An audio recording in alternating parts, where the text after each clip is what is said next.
Gentlemen, Patrick Reusse joining us here. We have breaking Twins news to start our discussion. Wow, that's like the second time in a week we've had breaking Twins news to start here. All right. Jason Castro, former Twins catcher, has announced his retirement. Jason Castro. All right. Retiring. I think I saw that a couple of days ago that it was coming, but maybe it became official now. Yes, Jason Castro spent 3 years with the Minnesota Twins between 2017 and 2019. He was part of the infamous Bomba Squad, contributing 13 bombas in 2019. Did he really hit 13 that year? Wow. Yes, he did. Well, he was like the first acquisition of the new regime, right? Because we had to have a guy who could frame pitches. Wasn't that trick those umpires? Yeah, it was. We were big on Jason Castro as going to improve the pitching staff considerably because he could steal those 2 pitches a game that can be completely vital. So. Jason Castro was such a great pitch framer. He made $51.5 million playing baseball. Wow. Mostly between the Twins and the Astros. Good for Jason Castro. Yes, yeah, that was the other Twins news, I guess, that we could get to is that there's a ton of reporting from Ken Rosenthal, John Heyman, that not only are they very much all in on trying to get Carlos Correa back, and by the way, Trey Turner just signed an 11-year, $300 million contract to set the market with the Phillies. But that they're also open to trading Luis Arraez and then in subtext Max Kepler, not quite as valuable, for pitching. So it sounds like the Twins are down there open for business, Pat. What are you thinking about they don't. There's things they don't like about Arraez, right? I mean, they don't want to pay him. It doesn't. I don't know what. He's the one guy that gives him an at bat. And he's also probably the most popular player they have right now. And I said this to Judd yesterday. Miranda is going to turn out to be a hack at third. Okay, he's not very good in the field. I don't think they let themselves get fooled.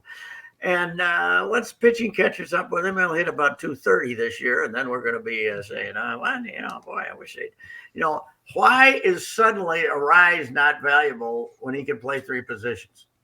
He did okay at first. He'll do okay at second, and he's no worse than Arraez than Miranda's going to be at third. He didn't play third well last year, but I don't quite understand where they're headed here with their infielders.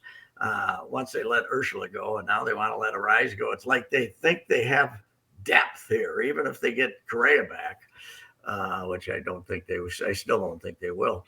But I don't know. It seems like a stupid. Tell me what pitcher they're going to get. I heard yesterday Eovaldi. Do you really want to trade Luis Arraez for Eovaldi? How many years left on Eovaldi's contract? I don't know. Who wants him? He makes 22 starts a year. He makes 22 starts a year. It's I don't know.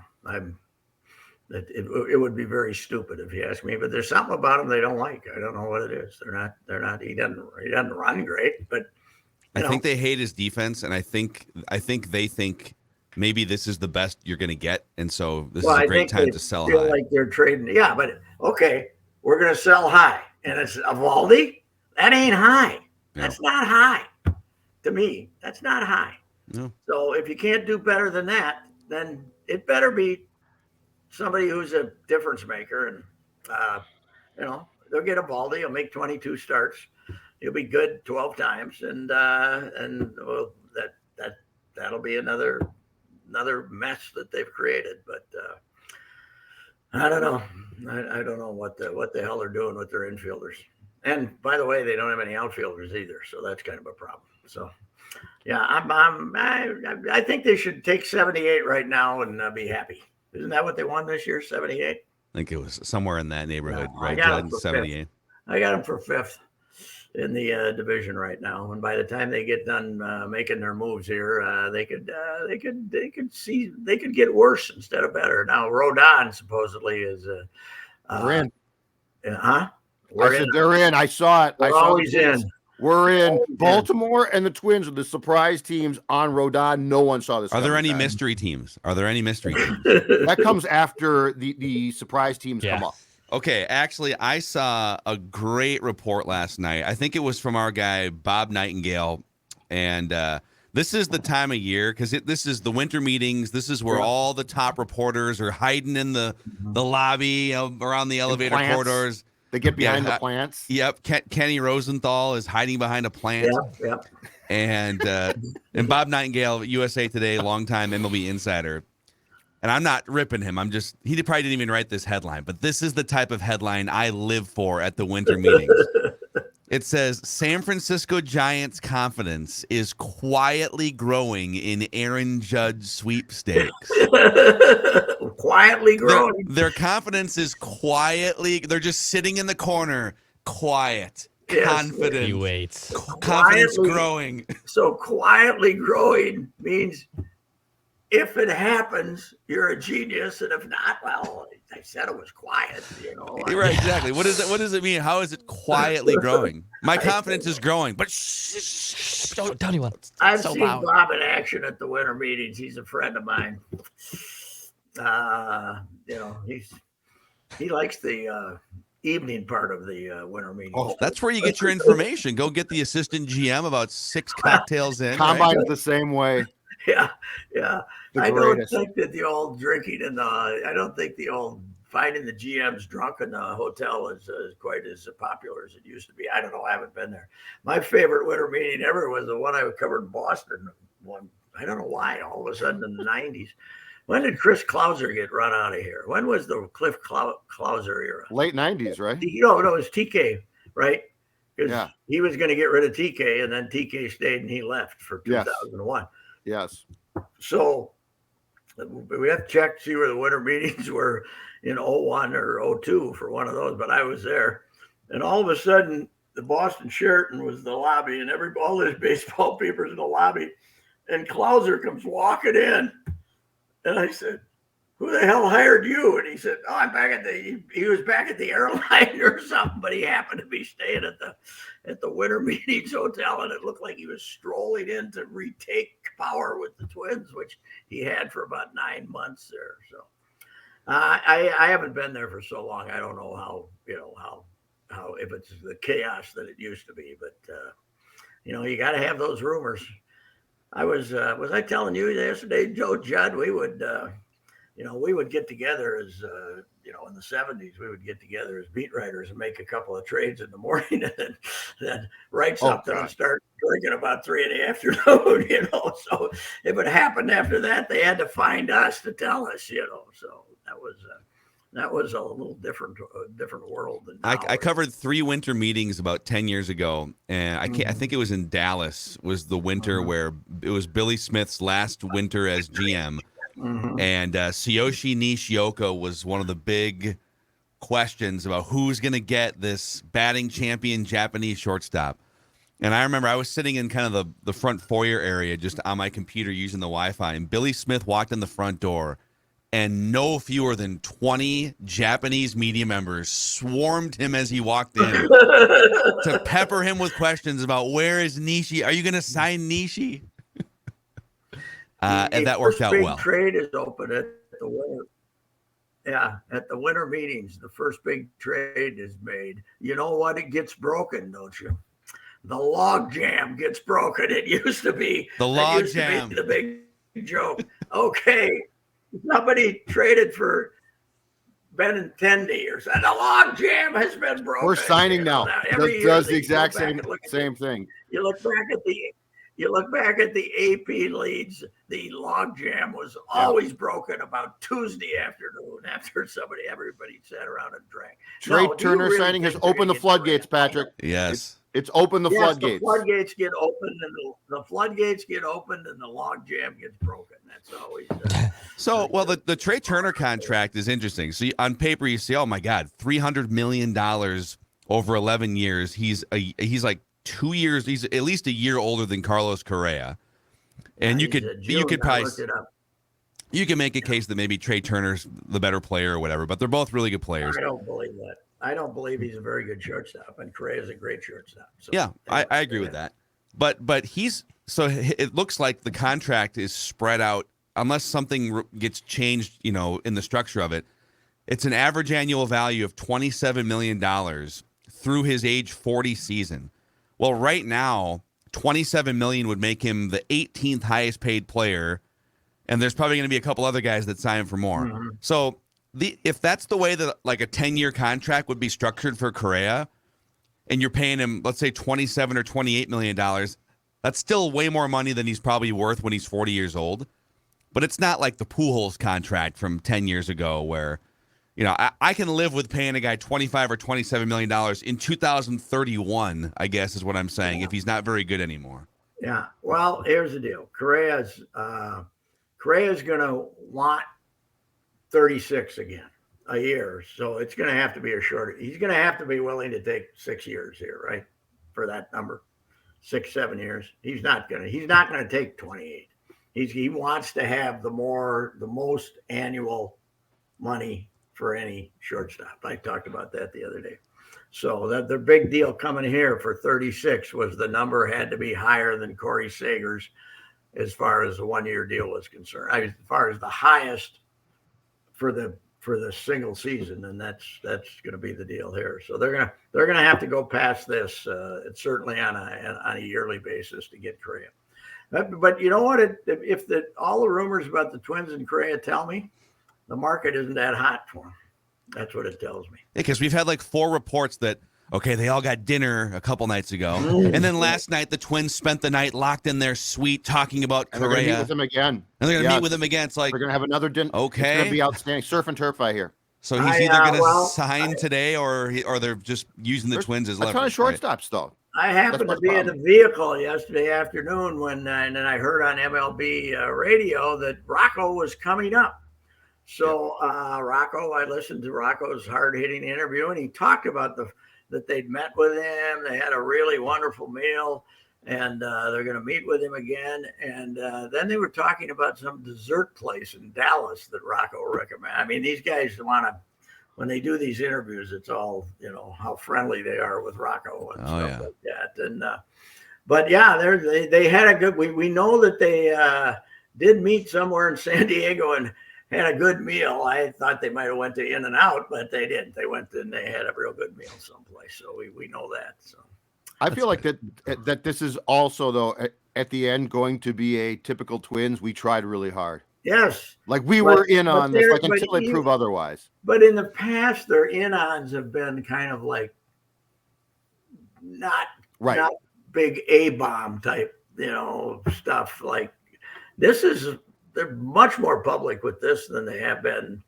at any other time. I think the difference, Pat, that will only increase the ridicule when they don't get him, right? I think the difference is this is their player, though. Like he got dropped in their lap, and they need to make this look good. Because it's not like a guy from the Cardinals who you casually talk to and say, we tried. This is their guy. So I think it ups the stakes of trying to make it look really good. Yes, but again, if they don't get him, then the Twins right now have created a groundswell of public ridicule that will just heighten with this right But here. Wait, here come the Timberwolves down the backstretch. The Timberwolves are catching up. The Timberwolves have passed the Twins. We've As I lost our said, the Timberwolves leadership. are great I team. was reading today we've lost our leadership. Where'd you read that, Pat? Read it in our paper. We lost. Leadership isn't the problem. Guarding somebody is a problem, and a few other things are a problem. And rebounding. How about going and getting one of the league's best rebounders, and you can't rebound? What the hell? He's the only one that rebounds. It's Yes, insane. right. It's like, okay, we got Rudy, so no, you're gonna have to grab like 50 rebounds tonight. Yes, Rudy. He'll get you 12 or 15. Okay. Yeah. Rudy didn't get suspended, did he? I haven't seen anything. I thought he might get suspended. No, D'Lo got fined for saying something untoward toward an official. Yes. What is the untoward? What does it have to be? Do you have to directly tell him he's a bleeping bleeper? I think if it's directed in the You you can't form, say- you are if you I mean, personalize you it. could say that was a horse bleep call, but then if you say you dumb bleeper, I think afterwards, if you say you're acting like a dumb bleeper, you can create some separation Yeah. there. yeah. I was told by someone who would know that he might have questioned the officials' integrity as far as who said official wanted to win the game. Oh, yeah, that'll get you fined. Yeah. So if you call an official Tim Donaghy or something, Yeah, that's right. Well, Yeah. and Might get it's fined weird for to that. it's weird to get ejected without a technical going into it, right? Like he didn't get double teed; he got immediately ejected. he just okay. So it was he- like technical, you're out. Oh, okay. Yeah. Yeah. Oh, wow, That's rare. that's So, aggressive. Yeah. We really felt that somebody was rooting for Oklahoma City because of their prestige as an NBA franchise. Underdog, perhaps he had a couple of bets with our friends. Oh God, what a disaster! Speaking of back to the Twinks. Back to yeah. the Twinks. What do you reasonably, if it's not Correa, and it's not, what do we want him to come back here with? I mean, it's not like all deals are made at the winter meetings anymore either. They set the stage and they do this, but there is some hint here that they're not afraid of a $160 million payroll or $170 million payroll. Don't you think? Don't you get some kind of a hint like that that the payroll is going to be higher than the 140 it was this year? Maybe. I feel like, I guess if they land two of these guys, then yes. But do you think, let's throw Carlos Rodon out there, because that's another name that the Twins are linked to Carlos Rodon, who's one of the best starting pitchers in the game. He's 29. Would they land two of these guys? If they landed Correa, would that be kind of it? And now they're looking at, second tier options, or would they?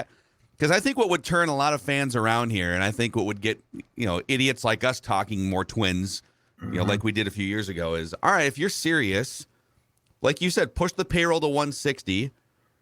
Go get a pitcher. Go get Carlos Correa. Yes. And hang on to Luis Arraez. Yeah. And let's see what happens. The Arraez thing can't be about money, though, right? Although supposedly they did offer him one of their cheap long-term deals, like they gave Polanco and Kepler a few years ago, and he turned it down before last season. And maybe that I don't know. Maybe they just don't feel he's as valuable as everybody else does. But again, the sell high thing. I read that today, and I keep reading it. They want to sell high. Well. Of all the isn't high. The other guy, who else? They might be trading with Cleveland and get Plesac. You want Plesac for him? No, Plesac's a complete head case. That's one of the things I heard. Plesac. Really? I mean, because I don't think Cleveland likes Plesac because he's a moron. Yeah, he's a ding dong. He's doing idiotic stuff. So that's that would be an interesting trade, by the way. If you make another trade with Cleveland, suddenly Cleveland's become the trade partner here, which is kind of weird, isn't it? Or your old buddies. Yeah. That's true. That's true. I never thought of that. But yeah, I don't know. I still give him 20% chance to sign Correa. I don't believe it. I don't believe it's going to happen. I don't think he wants to play here. Too big in right field. No chance to win. I don't think he wants to play here. Well, and if you break this down, so based on the reporting so far, the Twins' attention has been very much tied up in meeting with Correa, meeting internally about Correa in the last few days. They know what I'm assuming that there's been offers that have been kicked around back and forth. So the Twins know what the price tag is now, and either if it's the Twins, I think it'll get done this week, and if it doesn't get done this week, then you're right. Then Scott Boras was just using the Twins to drum up Cubs, Giants, see where Judge lands, and that where does the extra money free up? Why would Judge possibly go to San Francisco? His home run total is reduced by 15. as soon as he changes that into that ballpark. Or what's he going to do? They're going to move the water in? Just release it. They're going to let some more water in, and the tide is the tide is changing quite a bit. I think he's from California. Yeah, he is from Fresno. So From the area. I don't know if living closer to, I guess where you're from matters to him. Maybe he doesn't. Judge decides though. Guess what? We've got the potential that the logjam is broken, and Correa then could go to the Yankees. Like they're supposedly that's true. waiting. That's true. If Judge takes their cash, they'll be happy. And if then he doesn't, you know who our shortstop will be? Who? Isaiah Kiner Trade, right? Trade for IKF. IKF. We're gonna get IKF. That's what we're gonna. We didn't get Correa, but we got the guy that we thought we were gonna have before Correa. So it's I don't know. At least we have Twins Fest coming up at the Fillmore here. Damn it! That'll the fact that they've totally altered it. Yeah, let's talk about that. Yeah, IKF. A year late, but still a very solid addition. We'll be next to Michael Restovich over in the autograph tent for the next 3 hours. Pat, the Vikings are 2.5 point underdogs right now. Unbelievable. They're the Lions. Deep in your heart, remember this, people. They're the Lions. They're going to come over and turn it over 3 times in the first quarter, because this is a big opportunity for the Lions to do something, and they're going to do what the Lions always do. Puke. They're going to throw up right on their shoes. They're going to turn it over right off the bat 3 different times. I remember when Schwartz, he had them all fired up for that 1 year, and then they were, boy, look out, here we come, and they ended up throwing up all over themselves for about 5 straight games. They're the Lions. They will screw up. They can smell that playoff spot. They're only 2 games back. They're 6 and 8, 5 and 8, 5 and 7. 5 and no, they can't have 5 left because everybody else got 4 left, right? How many? What are we? We're 10 and 2. Oh, you're right. Yeah, you're right. 5 and 7.